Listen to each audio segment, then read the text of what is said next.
ইসলামের দৃষ্টিতে আশুরা অত্যন্ত গুরুত্ব এবং তাৎপর্যপূর্ণ একটি দিন। বাংলাদেশের আকাশে মুহররম মাসের চাঁদ দেখা যাওয়ার উপর ভিত্তি করে এই বছর আশুরা তথা মুহররমের 10 তারিখ হয় আসন্ন 26শে জুন জুমাবার, অর্থাৎ আগামী পরশুদিন। বাংলাদেশের মানুষ সিয়াম পালন করতে হবে আগামী পরশুদিন, আর মিডল ইস্টের মানুষেরা ভৌগোলিক কারণে বাংলাদেশের একদিন আগে তাদের আকাশে চাঁদ দেখে থাকেন, সেই হিসাবে তারা আগামীকাল অর্থাৎ বৃহস্পতিবার ইনশাআল্লাহ তাআলা তারা আশুরার সিয়াম পালন করবেন।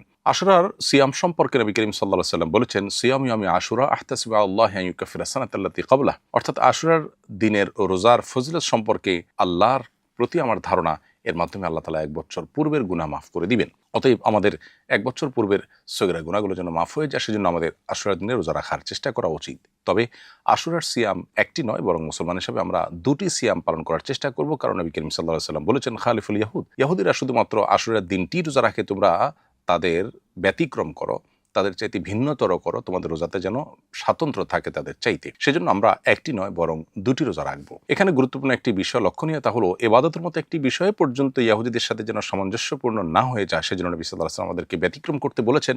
সেখানে জাগতিক বিষয়, এমনকি পাপাচারের বিষয় যদি আমরা তাদের অনুকরণ করি, তাদের ফলোয়ার হই, তাহলে সেটা কত বেশি আমাদের জন্য ক্ষতিকর এবং গর্হিত হতে পারে তা বলার অপেক্ষা রাখে না। অতএব আশুরা উপলক্ষে আমাদের 2টি সিয়াম পালন করা দরকার। বাংলাদেশের আকাশে মুহররম মাসের চাঁদ দেখা গেছে যেদিন, তার উপর ভিত্তি করে আমরা আশুরা রোজা রাখবো ইনশাআল্লাহ আগামীকাল বৃহস্পতিবার এবং পরশু শুক্রবার, অর্থাৎ আজ বুধবার দিবাগত রাতে সারিকে আগামীকাল আমরা রোজা রাখবো ইনশাআল্লাহ, এবং সেই সাথে আগামীকাল দিবাগত রাতে সারিকে আমরা জুমাবার রোজা রাখবো। আল্লাহ রাব্বুল আলামিন আমাদেরকে আশুরার সিয়াম পালন করার তৌফিক দান করুন।